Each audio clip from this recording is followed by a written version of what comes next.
Good afternoon, everyone, and welcome to another installment of virtual wine tasting events sponsored by the Pennsylvania Wine Society.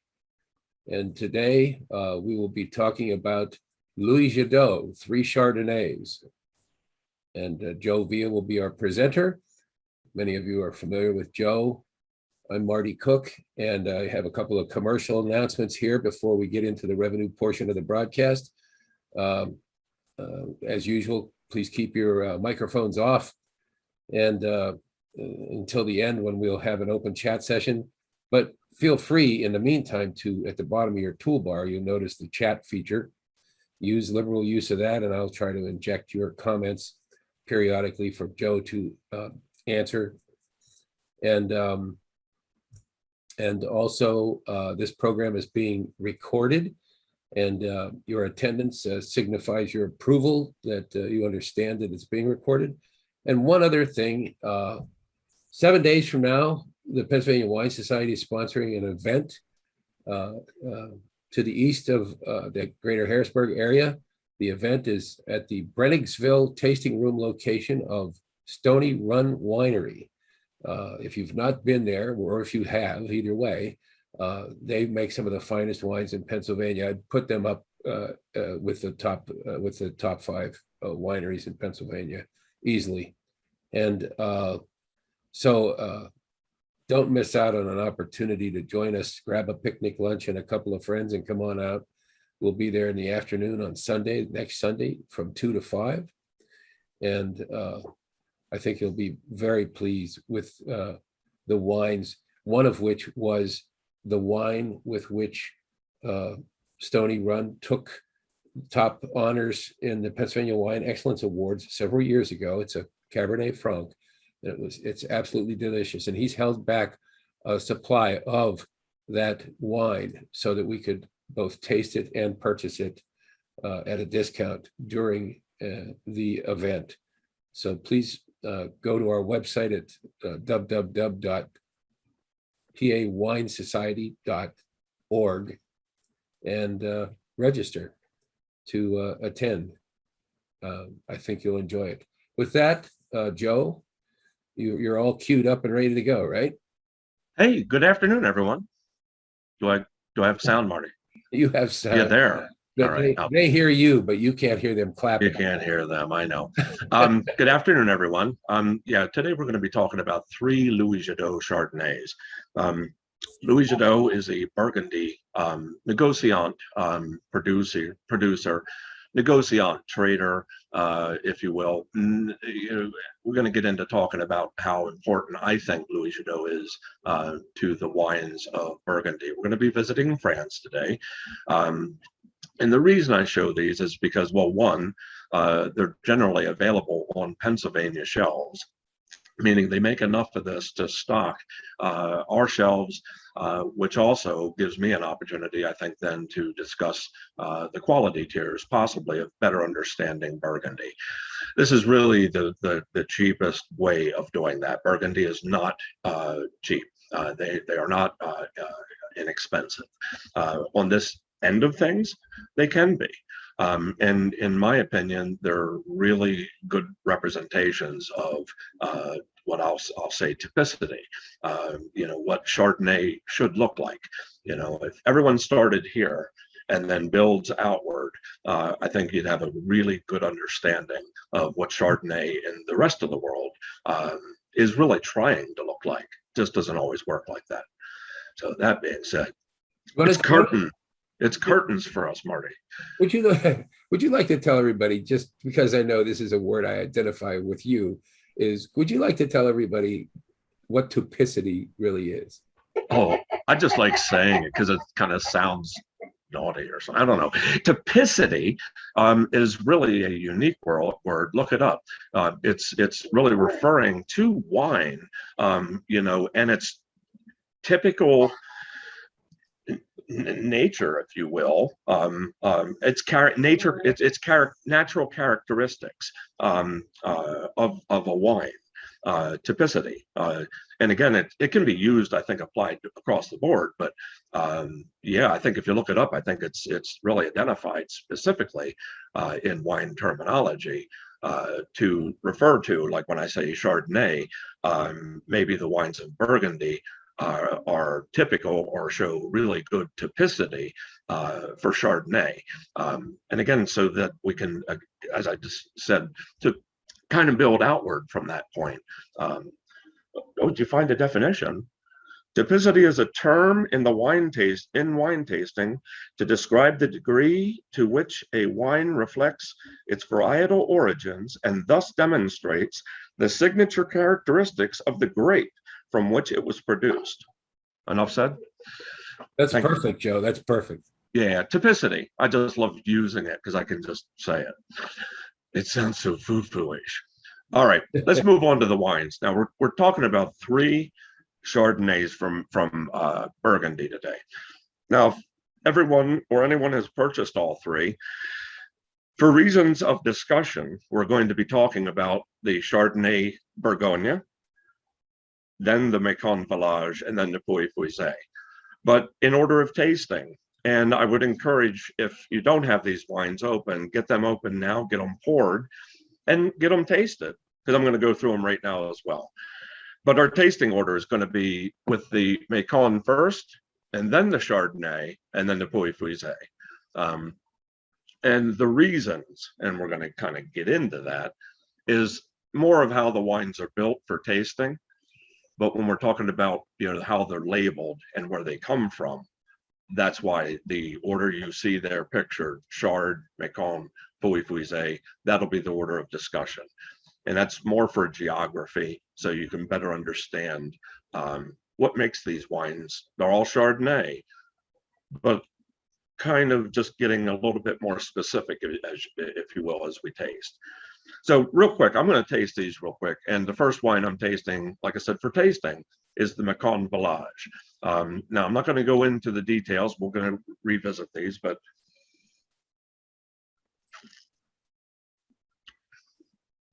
I can tell you right off the bat that has no oak, and that is Chardonnay in its purest form. The vintage I have is 2020.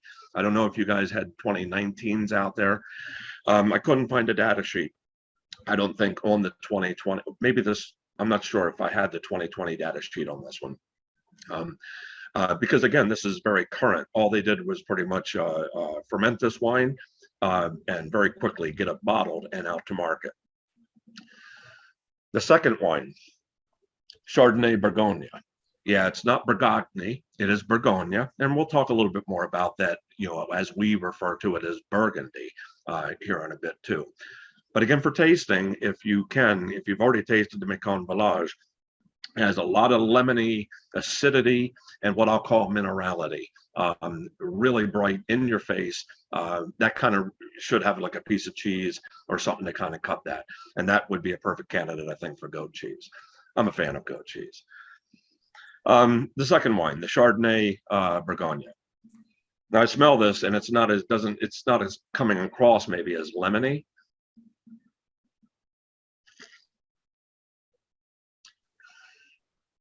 Tasting that, certainly rounder. It's not as piercing with like acidity. It's rounder. There's something more going on in there. That would be wine for me to kind of sit down and like maybe start to think about, and we're going to talk about, again, kind of that being what it is. It's actually a blend of different wines in Burgundy.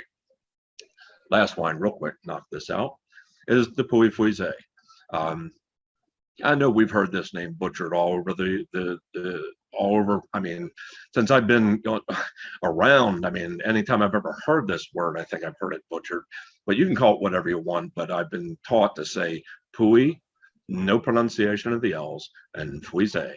And go figure. You'd think that I have no French in my background. There's a joke in there somewhere. No French in my background. Someone knows that out there.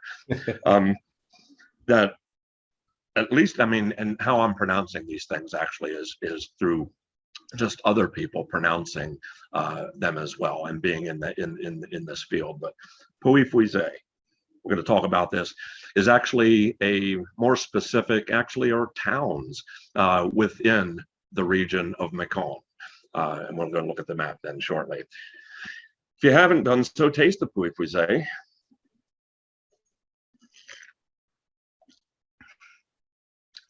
Now that's the grand wine of them all. That reflects to me the fruit and the acidity, the minerality of Macon, but it also is wrapped up in some Frenchot and not too much. I want to say the problem with some of these wines is that they're so new that in some ways, like the Puy Fouissé, might, like in another year, I wouldn't go too much long, a year or two, will actually those things will start to meld together and come together flavor profile wise. But anyway, let's move this party on, just to keep it going. We've talked about this before. You know, I like to point out the world, kind of where we're at. Bear with me here. I can get my graphics to roll with me. They're not rolling with me. I don't know why. Yeah, it's all out of whack. Where's that circle out on your part of the earth? Sweden. That's not correct. Yeah, something happened to my presentation. Let's move on from there. That's not good. Let's see where this ends up. Okay, at least the arrow is pointing to France. That's a good start. Yeah, I don't know why my graphics just went bye-bye. Pointing to France and the world where we're at. And maybe I can get it to work. Yeah, the graphics aren't rolling here. But a little bit more specifically, it's actually in eastern France. We're talking about Burgundy as the region, the location.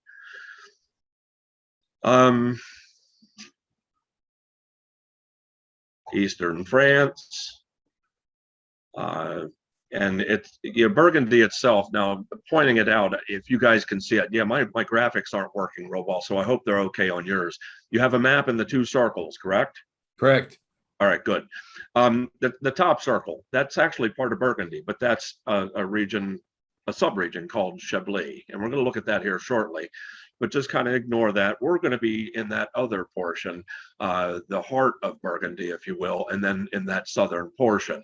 And that portion is actually surrounded by valleys, the Grossen Valley to the west, the Saône Valley to the east, and the Rhone. You've all probably heard of the Rhone, is pretty much to the south, as is Beaujolais.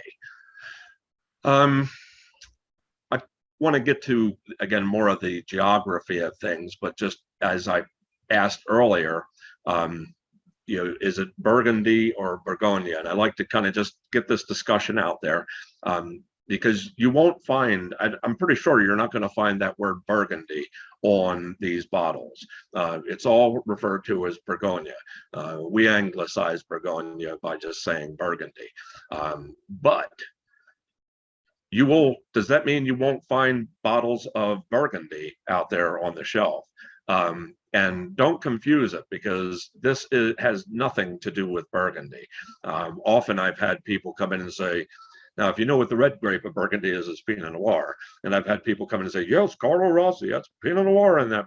No, don't confuse it. It has nothing to do with that region in France of Burgundy. Now, again, whether we call it Burgundy or Bourgogne is completely up to you. But understand, when you see Bourgogne on the label, it's the same thing. Getting to the geography of things, just pointing out the geography in the center of the map here is what they refer to as the Massif Central. Huge mountainous region, pretty much the center of geography in France.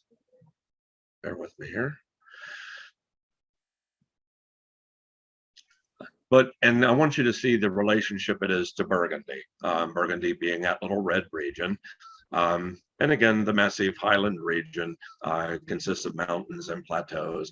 It's important to know that it covers about 15% of mainland France, and that a lot of the French wine regions kind of surround this feature. You know, if you go south and then all the way around the south, and then up the western coast would be Bordeaux and those regions. So I'm just saying that it has, and me and my geography has importance here. So just some images of, you know, where we're at here. It's, again, it's a high feature. Kind of have to have some images to go with it. Peel that away, Joe. There we go.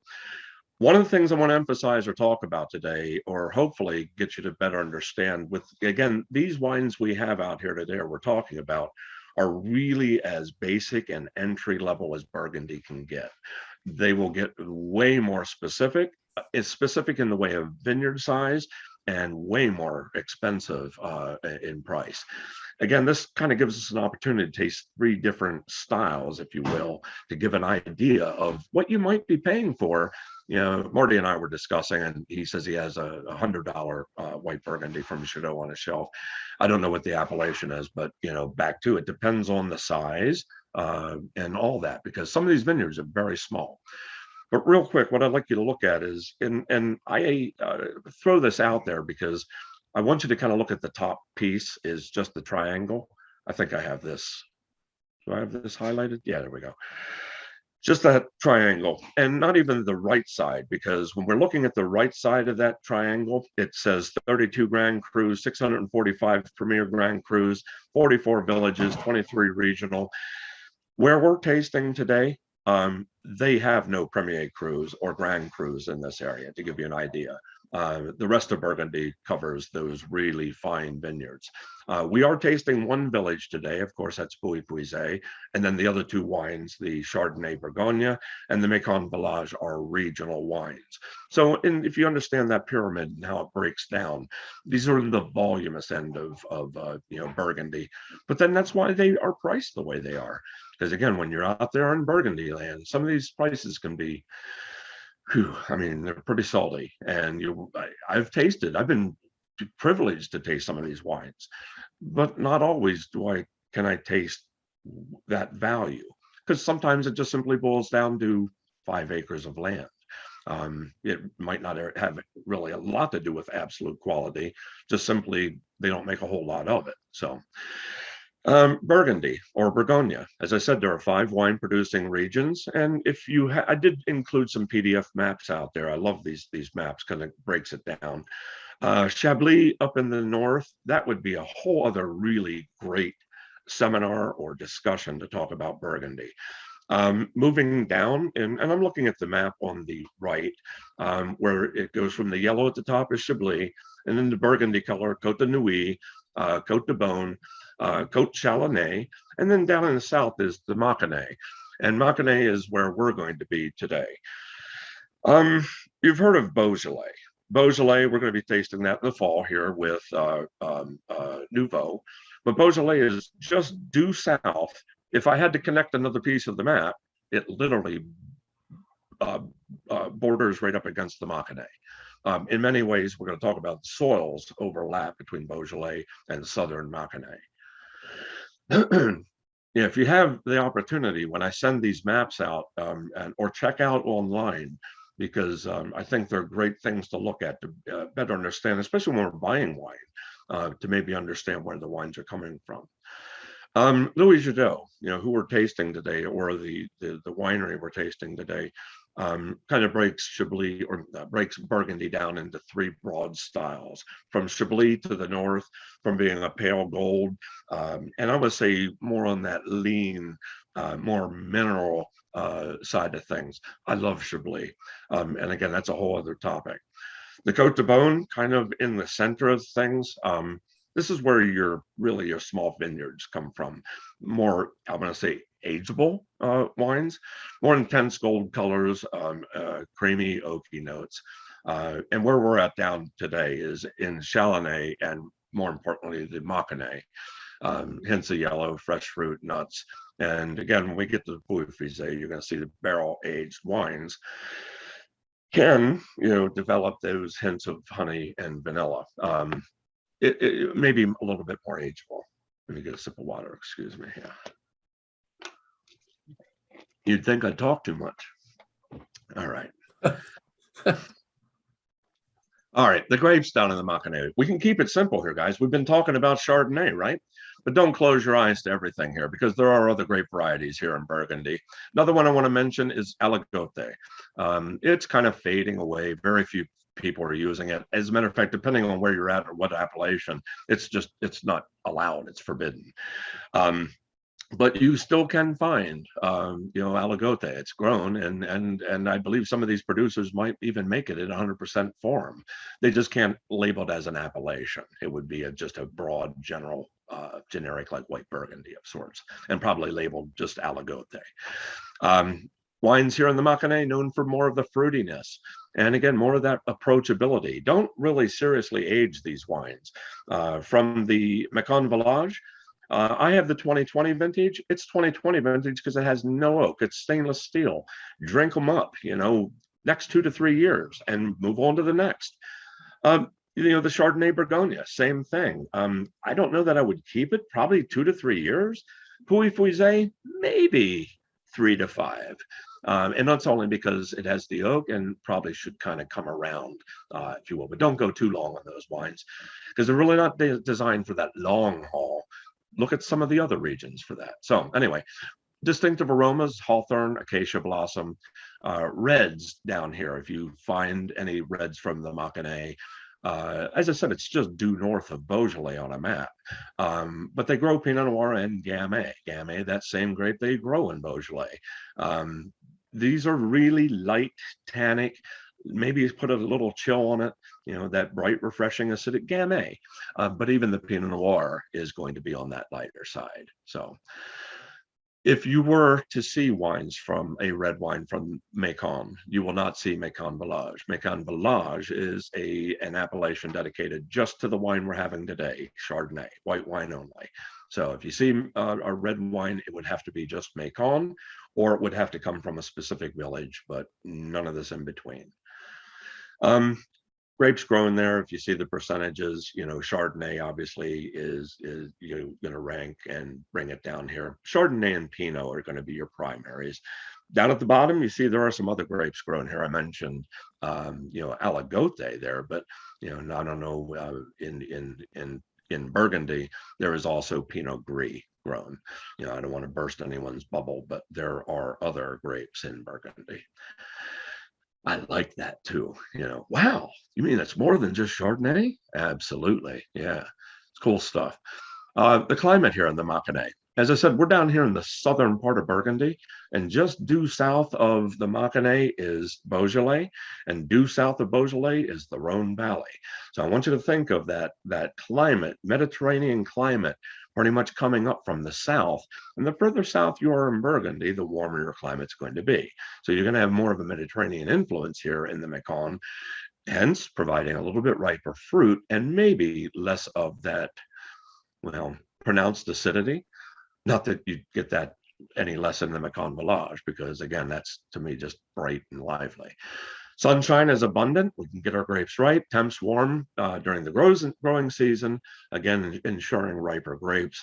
And as I said, just more pronounced fruit here in this region in general. Again, think of this, guys, when you're talking about looking for something Chardonnay, and you really shouldn't have to blink on this one. And if you dislike the wines, that's okay. But the good thing about buying, I think, Louis Jadot wines like what we're having here is, rest assured, you don't have to go check out, was this a good vintage or a bad vintage? If it's a bad vintage, they just won't make wine. All right. I think we're going to be having that discussion coming up too. That the shortage of French wines, coming up is going to be drastic. So, I don't know how you feel about French wines, but we are going to be down. I think the article Marty sent out earlier is down 30%, but that's at least, and depending on the region we're in. So anyway, so enjoy these wines now, because I think you're going to see a shortage and/or price increase. A little bit about production here in the Macon. 85 planted to Chardonnay. As we said, it's a lot of Chardonnay here. About 2,500 hectares of vineyards. I'd like to point this out that translates to 6,100 acres. And just so you know how we translate acres into hectares or vice versa, a hectare is equal to 2.47 acres. So when you get that translation, if you see here in vineyard land that they're giving you hectares, multiply that out and you'll get acres. 85% is regional level Macon here. As I said, this is drinkable stuff. This is the first two Chardonnays we're having are regional Chardonnays. If we're below $20, I'm telling you, in Burgundy, that is like almost unheard of. Um, okay, I'm really hoping people, I hope the people aren't saying, yeah, but you're getting what you pay for. See, I'm just the opposite. I'm saying I'm getting really what I paid for here. Simply because I think there's a lot of value in these glasses because back to that expectation, you can buy these, and as long as you kind of know where they come from, that expectation, I don't think you really have to worry about the quality level here. Minus a vintage thing, but again, back to you won't find it on the shelf if it's a vintage problem. Most is Macon Village or Macon with a village name. Yes, you can have certain things out there labeled like Macon Lune. Yes, years ago, we used to have some of these wines where we had many more options on our shelf years ago, guys. And Macon Lune is like one of those very common other Macon. It's taking the region of Macon and taking the vineyards around that one village. Macon Vero, Prise. And yes, make it confusing. They have a town named Chardonnay. Man, that and I know that confuses things, but when it says Macon, that's the region. Chardonnay is the town. Just keep it that easy. There are indeed 43 villages that can produce these Macon. Trying to explain this, if like we're having Macon Village today, it doesn't come from any one village. The vineyards outside of those single villages are what they classify as the village wines, and then are usually blended. If these vineyards are directly and most immediately surrounding these towns, they've been identified as so, and then can be labeled as such. It's just for better identification. Soils in the Mâconnais, limestone, marl, flinty clays. Love that limestone. Sedimentary soils formed 160, 220 million years ago. These actually are some of the oldest in Burgundy. And when we're talking about, when I didn't break this down, the limestone, marls, and flinty clays are more in the northern part. And I got to say, is probably most of the Mâconnais. Granite and schist, where we're getting at here, is pretty much just in the southern portion. And when you're looking at them in the Mâconnais, just the Mâconnais, that southern portion is actually where it borders up against Beaujolais. What are the typical soils of Beaujolais? Granite and schist. So follow me on this, and you'll see that, even so, what we're doing is tasting wines of the Mâconnais. Even the north and south can have its differences in soils. Excuse me. Just real quick, and I have these laying here. When I pulled the corks on all three of the wines, I didn't see any differences either. And I do look at corks because the quality level of corks also kind of gives me an indicator of maybe what they were designing for the ageability of the wine, if that makes any sense. These are particle corks, what I pulled out, meaning these really aren't designed for that long haul. And when you get to the higher level of even Louis Jadot wines in Burgundy, the cork is a finer, it's just it's a solid piece of cork, real material, and maybe a little longer than that.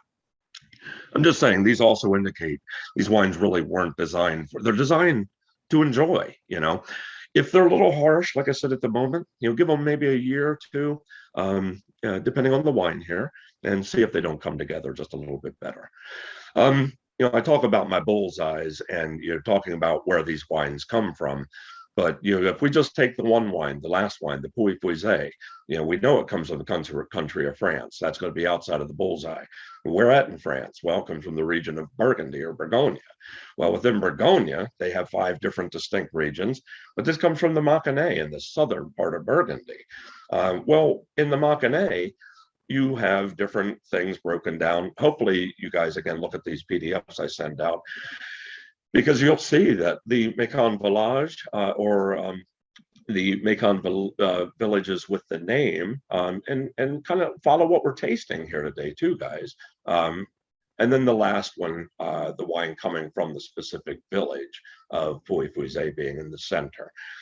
So our wine should have that flow. Now, again, I did change the tasting order, today from, the Burgundy and the Maconnais, only because of production and the way it was, the way it was produced. But all right, here's the maps I send out to everyone and to kind of indicate those growing regions.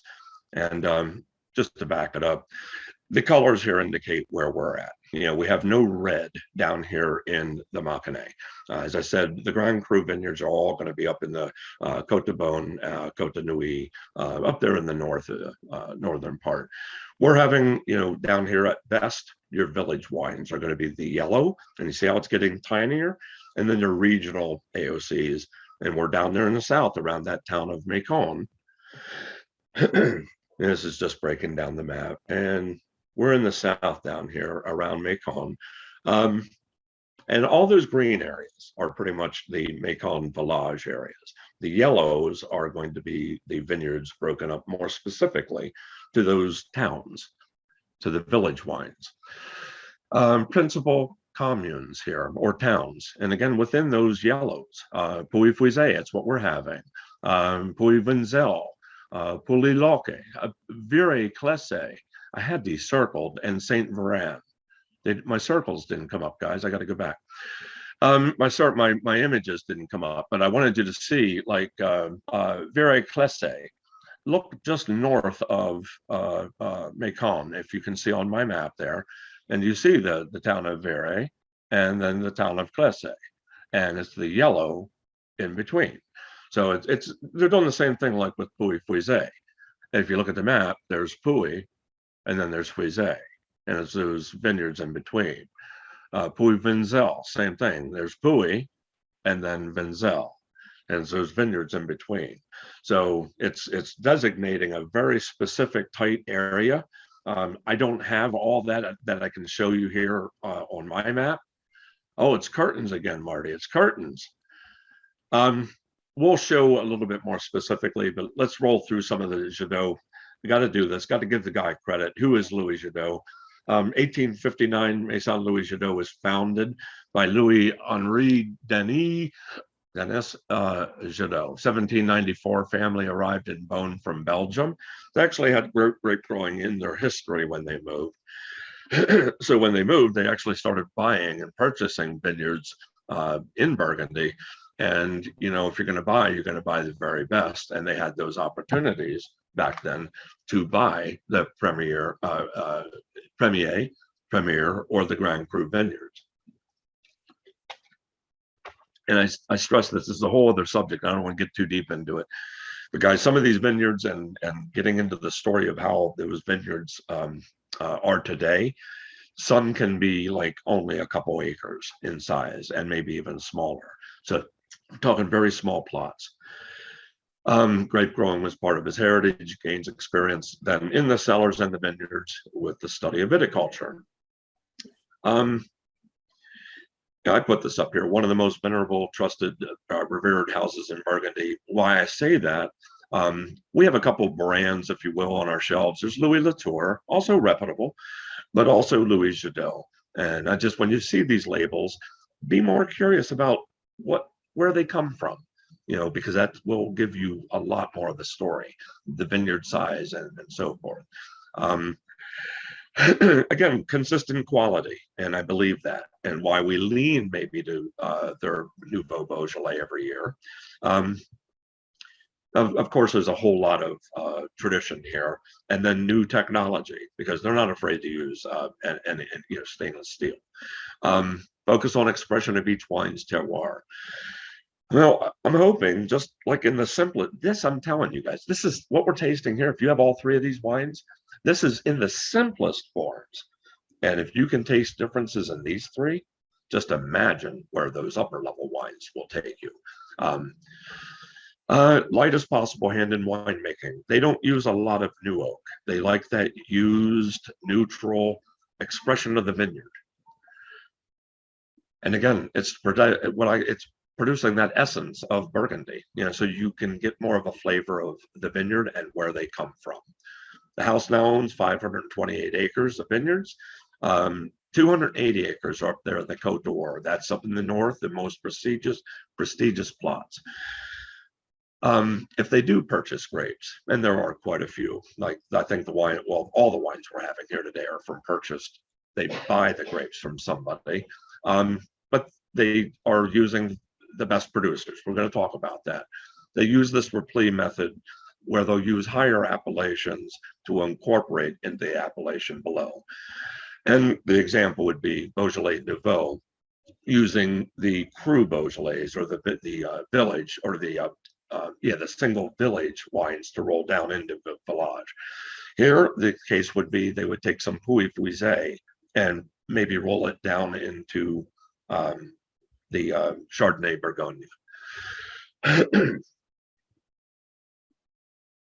Just rolling the higher level down to the lower. They are winemakers and brokers, and they say they're proud of it. They should be, because again, negociants kind of get a bad rap. There are other negociants out there in the French wine world, guys. Be cautious. There's a lot of bad stuff being brought over too. So, yeah, sometimes it's not all like price. Like when you see a good price on Burgundy and you don't know who the negociant or producer is, it could be a huge waste of money. I don't care how cheap it is. Just saying. Keep that in mind. These guys work in partnership with their growers. They treat the negociant and the domain wines the same. They actually have a policy of buying grapes at a finished wine price. That's important to me, because if you think about this, how they maintain a quality grower without that grower selling to someone else, you're going to pay them more than the value in the first place. Joe, is the negociant listed on the label, either the front label or the back label? No. It depends on the Burgundy, because there's so many different situations. But no, you're not going to see a negociant on this. I didn't look here, but I'm going to say, unless somebody sees something I don't, you're not going to see the negociant on there. Yeah. And how do you know who the negociant? You were saying. I don't. Yeah, there are other labels. And when you look at, and I encourage people to look a little deeper, at the end of this, we have the credits and all that. But there's the company that imports Louis Jadot is Co-Brand, K-O brand, Co-Brand. Their website breaks down and has all these wines, all the vineyard sites, and will better explain all this, I think, in detail, those relationships. So, meaning for Jadot properties. We can't get into all that detail here today. So, all right. Now, just to keep this broken down, it's curtains again. I'm not going to do curtains no more. Looking at the 4 wines I have pictured, now we're only tasting 3, right?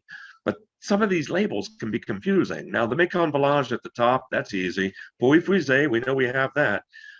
Bourgogne Blanc, what? And then below that is Chardonnay Bourgogne. It can be confusing. I say can be. Now, here's the deal. I mean, when it comes to these lower level wines, Louis Jadot can only make like 1 Bourgogne Blanc. So in order to make something similar from the Macon or any other region, it has to be labeled slightly different. But the good thing is they'll give you the definitions here. So ignore Bourgogne Blanc, because it will be out there in the market maybe. And I'm not saying it may not even, because it wasn't available here at one point, reappear here. But it has nothing to do with the 3 regions or wines we're having. Our wines start at the bottom down there with the Louis Jadot Bourgogne. Now, it has Mâconnais as being the primary region, but what it is, it's actually sourced from 2 of the finer villages in the Mâconnais, but also it's a blend of grapes. Now, what's stated there might be different than what's on your bottle, which is also kind of confusing, because originally this wine was aged in oak, neutral oak, for 12 months. Only as of recently, that's changed to stainless steel, 12 months. Now, the importance of that isn't really that. It really isn't. The only reason they did either neutral oak or stainless steel is because they're blending regions here. And I'm talking about the Chardonnay Bourgogne. It's a blend of regions. So they kind of keep it together for 12 months. even though today it's in stainless steel, Oh, kind of round those three regions out. What, you gonna say something? no, no, no. I was Oh, okay. thinking out loud. Yep, and then right at the very top, Mekong Village, again coming from Mekong. Now all the fruit is coming from the Mekong, and this does not see any oak. And I stress, if you look at the vintages, like the first one I was talking about at the bottom, the Chardonnay Bourgogne, my vintage is a 2019. Well, it spent 12 months in a container, so it makes sense what I'm tasting now is a 2019. Well, how is my Mekong Village a 2020? Well, it's because it didn't spend that much time. It didn't go into a container for 12 months. They did the fermentation in stainless steel and bottled that Mekong Village. So the Mekong Village is going to be your most unoaked, your leanest, most acidic, even though the appellation or where it comes from is a little maybe more specific. You know, again, trying to paint that picture with the wine at the bottom, being a blend of regions, it's how the wine's made also. So, you know, and even being a blend of regions can be a good thing when some of your better regions maybe are thought to come from the north, and or specific villages. And then, of course, the last wine is the Puy Puisé, you know, coming from not just the Mekong, but is around those villages of Puy and Puisé. And I'm stressing this again, the label here, because, you know, even their website, and this differs because the bottle I have, do you see the highlight on your screens, guys? Do you see that there, Marty? Yes, yes, we do. Yeah, the highlight on the website for this wine still says aged in French oak cask. But if anyone has this bottle, roll it over. It now says stainless steel. I'm telling you, this is the world we're in. But that aged in French oak that they had on, it was neutral. It might as well have been stainless steel. And the whole point of this was to get these three regions, because it's kind of a blend of Côte d'Or, the Chardonnay, and Mâconnais fruit blended together. But it's still kind of neutral. In a way, that's, I think, today my favorite wine. More data sheets. This is just for you guys, you know, to go through. And most of the presentation was put together from these. The Chardonnay Bourgogne, we said, is 100% Chardonnay. It's a blend of Côte d'Or, Chardonnay, and Mâconnais. They vinify these wines, you know, they make the wines and then blend them together. And then they age for 12 months in the stainless steel to try to bring all that together. Bear with me, guys. Got to have some water too, got to keep hydrated. As I said, you know, this wine is our first wine in geography, but it's really the second wine we're tasting today because it's made in a more full-bodied and structured style, you know, being blended from those different regions. And bright, fresh citrus fruit, slight notes of apricot, pineapple, balanced, fresh acidity, stony minerality. Watch that because, see, whether you believe in minerality or not, I'm a big believer in it when it comes to these wines specifically, because if you can notice minerality in these wines, I'm going to tell you, wait till you get to Chablis or some of these other areas, you're going to be spitting rocks out of here. Anyway, you'll know what I mean. It's good stuff though, good rocks. Pairings, grilled seafood, shellfish, pasta, salads, you know, poultry, goat cheese.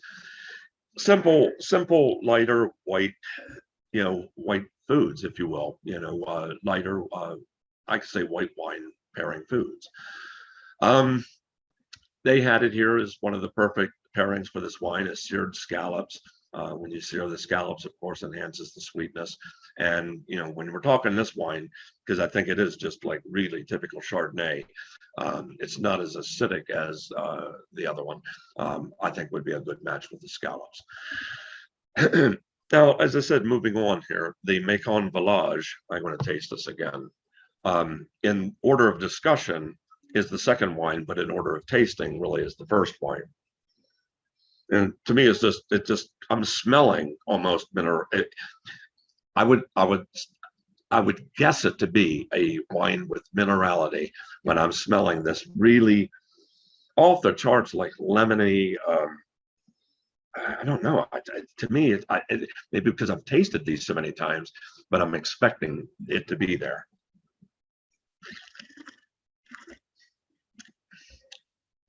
Wow, the acidity is just like banging on that thing. And there's one that I would again suggest that it wouldn't hurt to just keep for a little while. That's warming up on my end too. So Macon Village, as I said, this is 100% unoaked Chardonnay,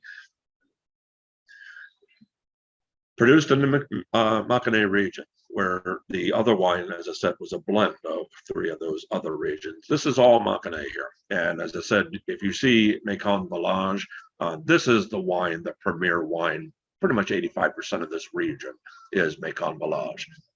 Vinified with no oak. Elegant aromas, fresh character. I mean, that to me just sets me up for a great summer wine. Again, this is high acid, not for everyone. But those who like those soils have high chalk limestone. I think there's minerality, but that's a whole other discussion out there. Floral, apple, citrus aromas, fresh, clean flavors. I can't get away from minerality. I like it. It's clean, vibrant, very vibrant at this point. It's very young. I think this 2020 just hit the shelves. And that's a great example of what unoaked Chardonnay, I think, is and should be. Alcohol in this isn't too over the top as well. One thing I kind of like about wines at Burgundy, it's a cooler region. Generally, you're not going to see alcohols more than 13%. So that kind of makes the wines more food friendly. I want my wine closer to a glass of water than for it to blow me away, if that makes any sense, guys. I want to be able to finish the bottle of wine, and all too often I think the wine is overpowering the food, and you're going to be wanting to have another plate of food and say, can I have a glass of water? I want it to kind of go just the other way slightly, and sometimes white Burgundies kind of fit that bill with me without them being too heavy-handed alcohol and oak. So quick comment, from we have from Laura and Deb. They wanted to mention that they're making seared lemon caper scallops for dinner with pesto pasta and asparagus, which, by the way, she's going to be including that in a future article in our newsletter. Do they have any Chardonnay to go with it? Oh, absolutely, they do. Okay. From New Mexico. Well, I don't know about that.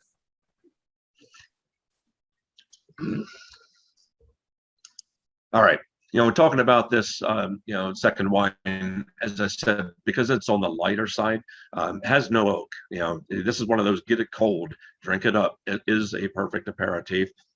Think about that crab meat thing, on the delicate side, any of the shellfish kind of thing, guys. I mean, because, if it's on the neutral side, you just want something to clean that up. And again, you don't want the wine to be too powerful. In some ways, there's a lot of Chardonnay in these glasses. So it kind of requires a little bit of something to go with. I'll mention this because bouillabaisse, spicy French stew, featured combination of different seafood. One of Julia Child's favorite things to cook. There she is. Anyone remember Julia? Absolutely. Come on. I mean, I don't know. Not everyone does. Would you? Yeah. All right. One more wine, guys. We'll get this. Get this knocked out. The Pouilly Frisé. Try not to butcher it too much, but Pouilly, no pronouncing the L's, and Frisé, if you had to put a W in there, and 2 E's, Frisé. It is pretty much, when we talk about Burgundy, one of the wines that has been available, I think, in Pennsylvania anyway, in a general way for, I want to say maybe since the 80s, because there seemed like there was something big back then about Pouilly Fussi or something, and like everyone was making them, everyone had to have one. I'm not sure why. I mean, because again, that only muddies the water. Just be cautious, because as I stressed, there are, even though you might find Pouilly Fusé out there, they're not all great negociants out there making Pouilly Fusé. keep in mind, Louis Jadot and these folks have been around for a while and probably are making or buying the best grapes already. So if you see a cheap one out there, just be cautious, raise an eyebrow. As I said, this is the flagship. It's what pretty much people know. But as I pointed out earlier, and we'll talk about briefly again, there are other villages I want you to look for. If you're shopping for anything like in the same style as Pouilly-Fuisset, you should be able to find those other appellations side by side. And you would find that they aren't always as expensive as Pouilly-Fuisset, simply because of that name now Pouilly-Fuisset has. So remember, supply and demand often will drive a price in this country. Those other appellations, those other growers, they want to get their wines out there as well. Sometimes they're just in the shadow of Pouilly-Fuisset. Pouilly-Fuisset lies in a topographical bowl, and this is kind of what makes it a little bit different, and why down here in the southern part of the Mâconnais, it's a little bit different, and how they've defined these vineyards, reef-like composites of starfish and limestone.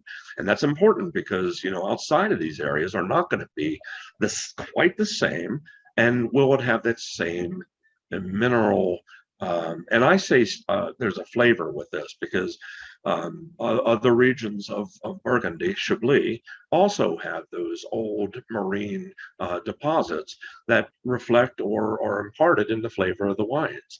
So here in Pouilly-Fuisset, rimmed by 3 bioherms. Now, I'm not real into or familiar with all this, but I do know there's a body of rock built up pretty much by these organisms in like a bowl sense. All right.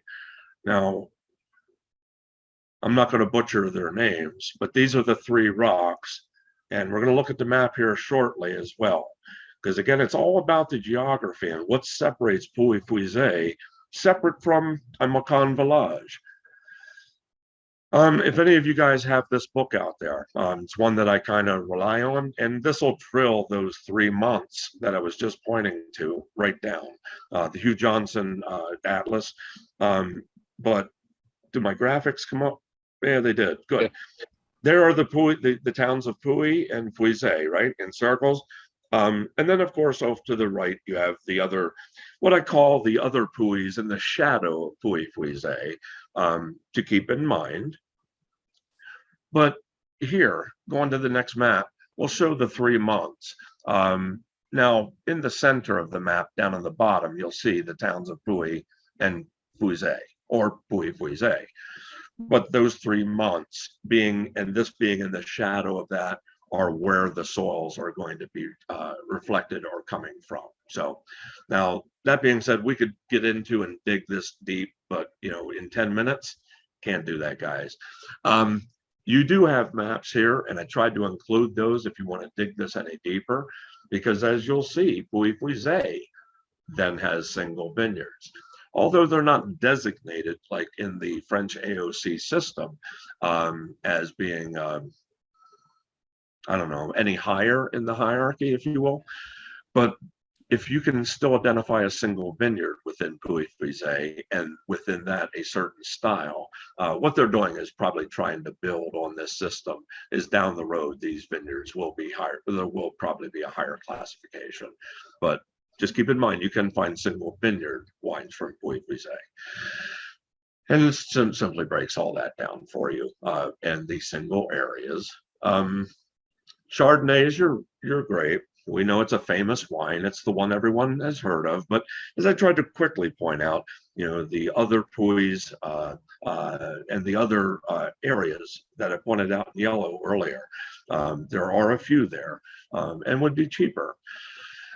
This wine, though, it's more distinct because of the partial barrel fermentation as well. Anytime you get that oak, that French oak in there, it's distinct. But back to, I think this wine also can use maybe a year or 2 to kind of come together a little better now. That sounds like lyrics or something.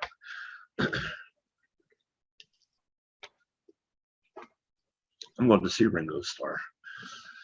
All right, taste, aromas, fresh red apples, honey, white flowers, toasted nuts and citrus. Now, again, you're going to get that from the oak.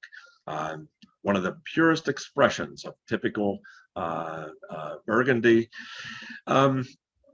The distinction here, as we said, Pouilly-Fuisset kind of in this part of the world, in the Mâconnais, represents the top of that hierarchy. Okay, but remember, we're talking about one producer here, right? Louis Jadot.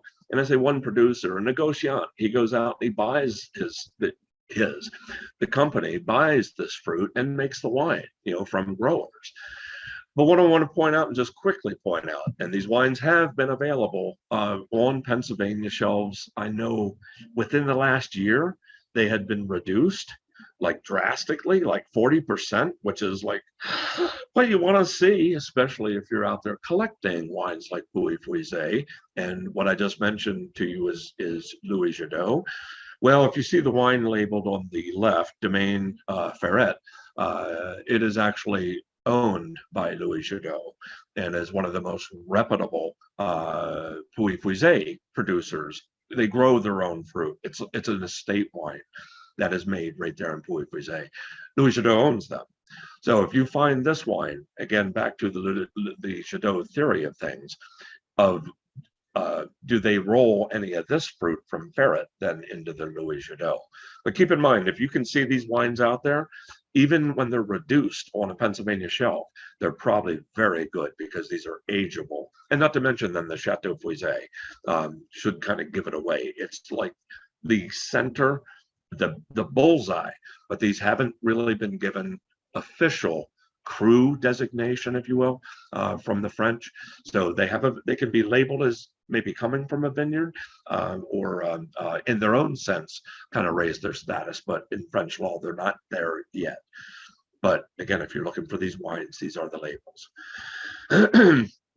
Wow, I don't even know how to pronounce this.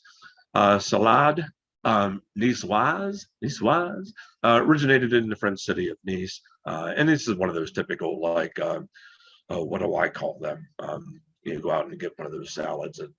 It just kind of has the eggs and the kind of a mixture of everything.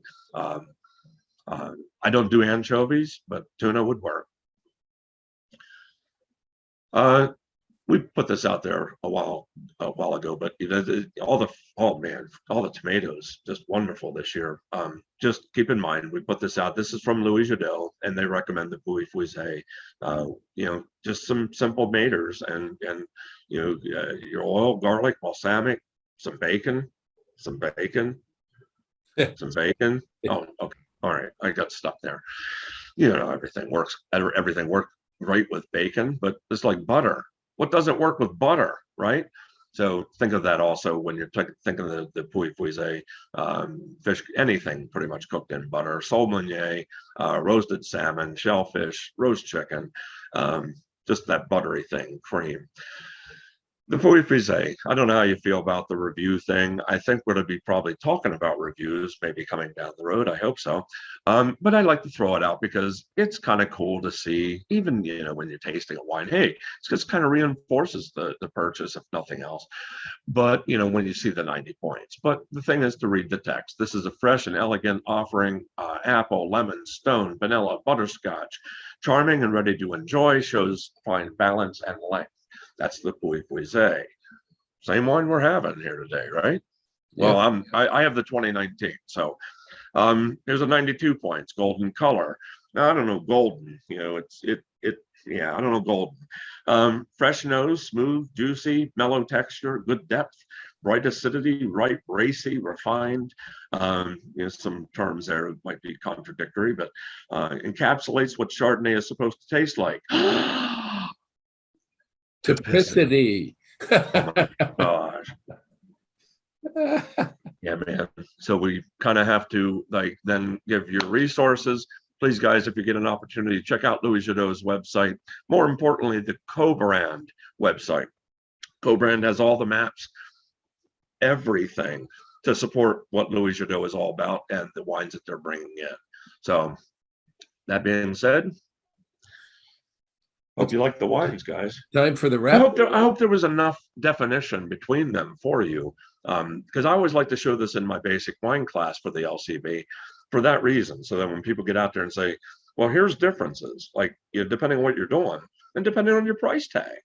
And what I like about these, none of these are really that unaffordable. I know the Pouilly Frisé gets into the 20s, but the other two, I'm telling you, watch them go on sale because I think get them down to $12.99.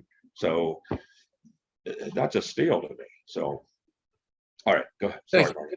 Thank you, Joe.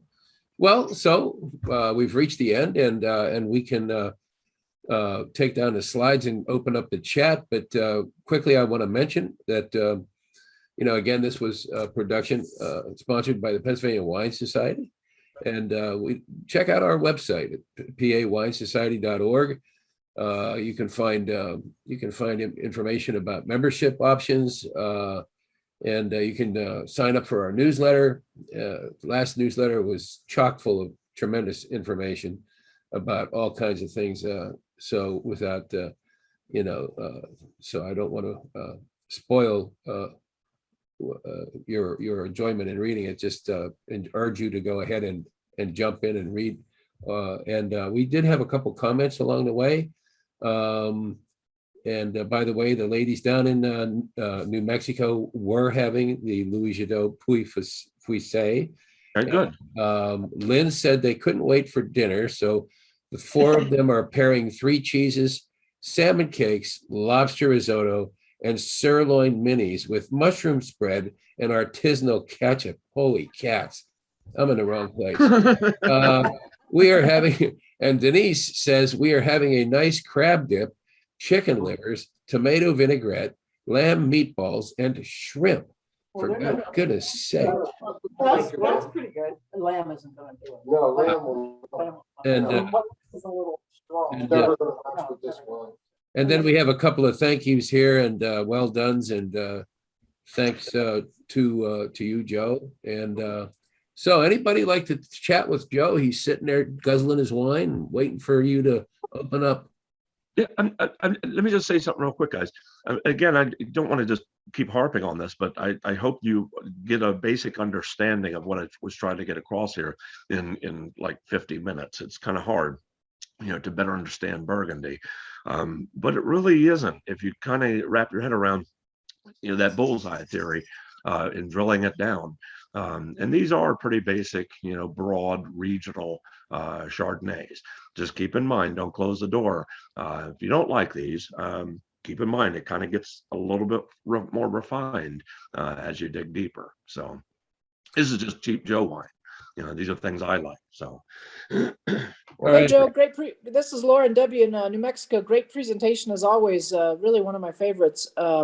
First of all, you went all Hollywood on us with your screen and that fuzzy background. You look good.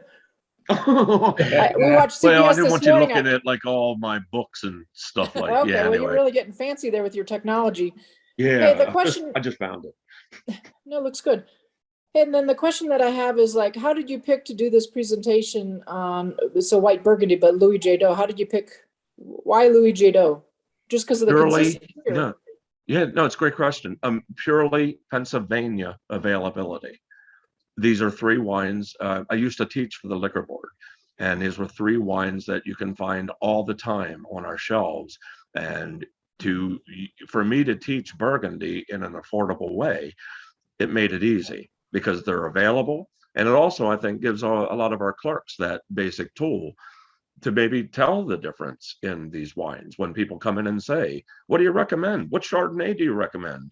Well, hey, I got 3 Burgundies I could recommend. What do you want? You want something oaked? You want something unoaked? What price point? And like I say, the Macon Village around here, I think goes sometimes on sale, like down to $12.99. I didn't put the price points up here, guys. So, but I think the Macon is like $14.99, if I'm not mistaken. It's $15.49 at Total Wine. Okay, and like I said, I think it goes on sale like down to like $12.99 around here in the good days, and that's why I say that to me is a steal, and no pun on the fermentation. Thank you. Well, and that makes it even more confusing because Louis Jadot now makes what they call steel Chardonnay.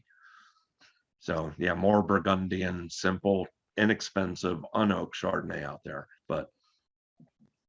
Well, and they end up they didn't used to put Chardonnay on the label, or Pinot Noir and Burgundy but in deference to the American public. Yes. Yes, and yes, in a way they've dumbed it down. I say that to put the variety. When you see Burgundy with the variety on the front label, no, it's probably the lowest level.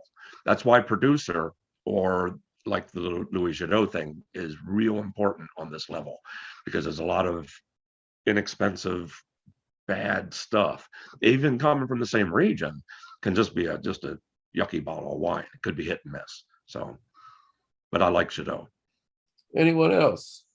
Irene? Lynn? Bill? Jerry, you always have a comment. Hey, Marty and Joe, it's Irene. I do have a question. Okay. Hello. Hopefully you can hear me. Yeah. So I know you mentioned at the beginning of the presentation that the Macans Village is because it was in the steel, it was the purest sense of Chardonnay. Okay. And, my question has always been, what determines, is there a different region or soil, or what determines whether you're gonna put the Chardonnay in oak or barrels or stainless steel? Is it the quality of the grapes or just preference? Yeah. It's a great question. Well, what we have to focus on just one region. It has to be France. And the way France does it is, like I said, it boils down to pretty much soil and how they determine. Yep. Da. What's wrong? What was that? Well, I have no idea. Someone was singing. Have no idea what that was. Okay. And again, refresh me. What was the gist of the question here? Where'd she go? Sorry. Yeah, Irene, it's there me. we go. I'm here. Yeah, I'm a little technically challenged here. No, the question was, what determines the winemaker the decision to go stainless steel or into oak? And Right. is there a preference? Like if you have lower quality grapes, do you go oak or do you go stainless steel or something like that? I just never know. Okay. That's the general way of looking at it. Yeah. And if you noticed how they made the first two wines pretty much without oak, it's pretty much indicating the soil and, back to where they grow the grapes. And, we could get into looking at the fine breakdown of those vineyards. But if you were to look at just the vineyards of Puy-Puisé and where those Chardonnay grapes are coming from, yes, in theory, they're going to have more structure, more power, pretty much more oomph, and then deserve and can then stand up to that oak treatment. The lighter the wine, the less likely it is to see oak, and the less likely I wanted to see oak, if that makes any sense. Yeah, it's only your more vineyard specific and the more powerful wines are then going to see that oak treatment, and they are the only ones that really should. So, but it boils down to lightness. How they determine it, it really, I think, comes down to back to where the grapes were grown, purely. Joe, I've got a question here from Jerry. He said, how would you compare Jadot with Latour? And are they just different or different? Oh, okay. Or with different ranges. I don't know if he means ranges in terms of price. They're similar. They have this. I mean, you could look at Latour and Jadot, and they'll have similar like portfolios because they all have and own different vineyards. It's a preference. I don't want to dog Louis Latour, but I got to say if I had to choose, and maybe it's flipping a coin, I just go Louis Jadot. Louis Latour wines are, and I know maybe it's just my opinion, less distinct. We chairman selectioned quite a few Louis Latour wines over the years, which is also kind of not a good thing. Back to when you reduce, if you can't sell your Burgundy like in a normal sense, and you have to reduce it to sell it, something's wrong. So no, and again, that's just my personal heart feel that Latour is like second to, if I had to choose between the two, I'm picking Louis Jadot. Okay, thank you. Anybody else? Any other questions? Yes, please. Hey, Go ahead, Denise. Hey, how are you, Joe? all right, how you doing? I'm good. Hey, yeah, we've been frequently the Total Wines down in Delaware, and Yeah, we have been purchasing a lot of white burgundies. good. And I mean, and we will say maybe it's 3 aisles full of burgundies. Yeah. Anywhere In a normal from, store, you'll find that. Yeah. oh yeah, anywhere from like a $30 to like a $400 bottle of Right. wine. Right. And we've purchased many on some very special occasions, but I mean, it's very hard to decide what I should actually purchase because we like the steely versus we don't like sweet. We don't like the butteries. And it's difficult for us. And we try to do like, we love that Christmas in Connecticut, the Chablis, but sometimes they're too buttery. So we need a good suggestion for something really nice to purchase coming up for a next vacation. Yeah, but there's, oh my God, without having anything in front, I mean, just keep in mind, and as I said, I mean, like, did you taste all 3 of these today, We Denise? did. Or- We love the Pouilly Fouizé. That's more of the style. Okay, that's Yes. just trying to get a feel because that's more, if you want to think of better white burgundies to the north, that's going to be more in the style of what you can expect from the Côte de Beaune. Mhm. But again, when you get into the specific plots and vineyards, it's like splitting hairs. And some of those might not even be available. So to point things out, it's kind of like you almost need, I need tools in front of me to sell. I want to go back to work at a liquor store. I know it's impossible for me because I'm so used to walking into a liquor store and I know what I'm purchasing, but down Right. there I have no idea. Because it's overwhelming. Yeah, Right, and it that's the way it is. should be. Yes. Yeah, in my sense, I'd be setting that place Yeah. up north to south and be able to take you to a place Right, in right. there, but without knowing, because it could be all over the board. I mean, we could It be is. doing this all day. I So, know. I know. yeah, we just went to a store, Ocean City, Jersey, and I could have spent hours in there because I said, oh my God, I was reunited with wine again. So don't take that wrong, Pennsylvania folks, but there's a lot No. more wine out there. There is. And I do know that. So So, when you have some time, if you come up with an idea, recommendation, text it to Oh, us. will do. Okay, thank you.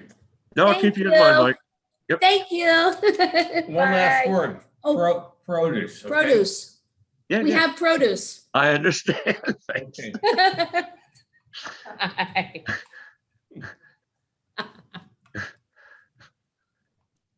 All right. Okay, anybody else? Anybody else want to chime in? I'm gonna try some wines from New Mexico. I seriously do. Anyway, All right. we only have what grew it, and that's not New Mexico. I don't. We could arrange for that. We could get like a case of something or 2 cases sent out there, and then you could disperse them with the club somehow. No, we should do a New Mexican tasting down the road. That's what I'm Yeah, saying why with New not? Mexico wines, or we could just go with the Gruet, which is And our then- sparkling. I don't and think then, they have yeah, still and- there, but- And you could lead the tasting. Well, I want to, and we're members at Black Mesa. I've asked them if they would do do one of these, that kind of scares them, and it would not be maybe as does it? professional as you guys, but if we ever wanted to do a New Mexico and people buy a 3-pack, we could probably set that up. Why not? Yeah. Absolutely, absolutely. And Okay, I that'd know be a few cool. other wineries, because I call them up and ask them about their wines to learn. So if and when you want to do that, we'll pick a New Mexico winery. Yeah, as long as it's not like too much in the shipping. Shipping is always the killer. you Yeah, I know? probably would interview a couple different places and see who fits the bill, Yeah. price wise and technique for learning. I like Yeah. the Sheehan winery out of Albuquerque because the guy's a biochemist. He's in his 30s. He's real engaging and smart and technical, but also, not technical. Well, we just did Lay a Coal not too long ago, and I just got an ad from them that they're doing 6-bottle $10 packs. So $10 ship 6 bottles anywhere. It was pretty good. I mean, But if you go guys out- should maybe put that, I don't know, Lynn, if you can put that on the website or email, the newsletter or something, because like when we did that tasting, we couldn't find any of their products here. So we just kind of followed along and I got some, an image, a similar product, but not theirs. Who's So that? it'd be good to try that. Your Leo Cole from. Oh, yeah. Yeah, I can put. I can, Washington. We weren't able to can- get any of that here in New Mexico. oh my gosh! Sure. Wow. Jerry just mentioned that he just bought more Lacole today from in Pennsylvania from the Fine Wine and Good Spirits. He really Watch the press guys, because I've been watching their estate wines. You know, we tasted Columbia Valley level, but again, their Walla Walla levels are getting 90 gazillion points from publications left and right. So I'm just saying, yeah, Jerry's thumbs up out there. So I'm just saying, keep your eyes open, because if you're into the point thing and the spreads, the wines are powerful wines. And if you keep your eyes open too, like the sweetheart deals on shipping come and go. When we did that like whole thing, that presentation, he had that shipping for 1 penny deal. 1 penny. Yeah, so that was a case though. That was a penny on a case. It was a case, but for 1 penny, I'd take it. Yeah. Oh, you could easily have put together, and early in the season, then when he has rosé and some of the more seasonal things available, this late in the year is like, things are sold out, especially after the press comes out. People want the wine after the press. That's not the way it works. You got to kind of be cutting edge, stay ahead of the game, know who those producers are, and kind of foresee what might be coming. It's not a new game. One thing that I'd be careful of too is I don't want to ship wine right now personally because of the heat. Mm-hmm. So as it gets cooler into the later in the year, it's at least in the east. I don't know how it's like in New Mexico, like in the fall and so forth, but it would be better. Yeah. But anyway, all right. Anyone else? Here's your shot. Yeah. Well, we hit our mark today, Joe. You did that presentation in 59 minutes, and that was terrific. That was terrific. So until next time, and the next 2 weeks from now, it's Paso Robles, isn't it? It is. Paso Robles, and I think the list of wines is out there. One I want to point out, guys, I have to mention this verbally if you have a chance, because I'm pretty sure it's going to go quick. There's a wine out there by the name of Brady. It is really, really limited. You're not going to find a whole lot of this Brady Zinfandel out there, but start looking for it now if you can, because I think it'll be well worth your taste. Okay, great. And one final mention, next Sunday, 7 days from now, for those of you in Pennsylvania, east of here, by about a 75-mile drive east of here in Brennigsville, we're going to be going to the Stony Run Winery. And Jerry just asked me if I have Brady at my store. I don't know, Jerry. I'd have to go to the store. No, Jonestown Road. Jonestown Road. There you go. But I think still has 5. So. Okay. So, but at any rate, please go to our website at pawinesociety.org and register for next Sunday so that we can all get together at Stony Run Winery in Brennigsville.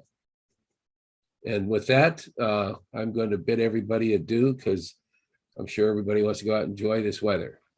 Thank you, Joe. See you guys. Thank you, everybody, for attending. Paso Robles, remember, it's coming. There you go. Goodbye.